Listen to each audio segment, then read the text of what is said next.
ഇന്ത്യയിൽ വരുമാനമുള്ള ഇത്രയും ആൾക്കാരുണ്ടെങ്കിലും ഇൻകം ടാക്സ് റിട്ടേൺ ഫയൽ ചെയ്യുന്ന ആൾക്കാർ വളരെ ചെറിയൊരു ശതമാനം ഉള്ളൂ. സത്യത്തിൽ നമ്മൾ ITR ഫയൽ ചെയ്യുമ്പോൾ എന്താ ചെയ്യുന്നത്?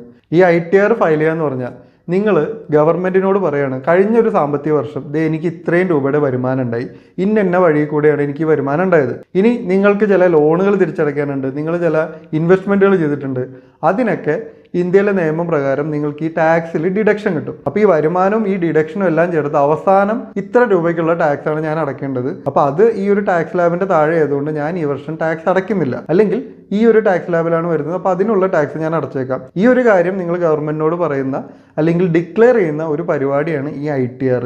ഇതിൽ വേറെ അപകടമൊന്നുമില്ല.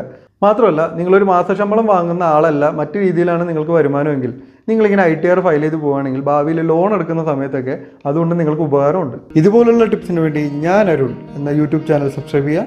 ഫേസ്ബുക്കിലും ഇൻസ്റ്റാഗ്രാമിലും പിശുക്കൻ എന്ന പേജ് ഫോളോ ചെയ്യുക.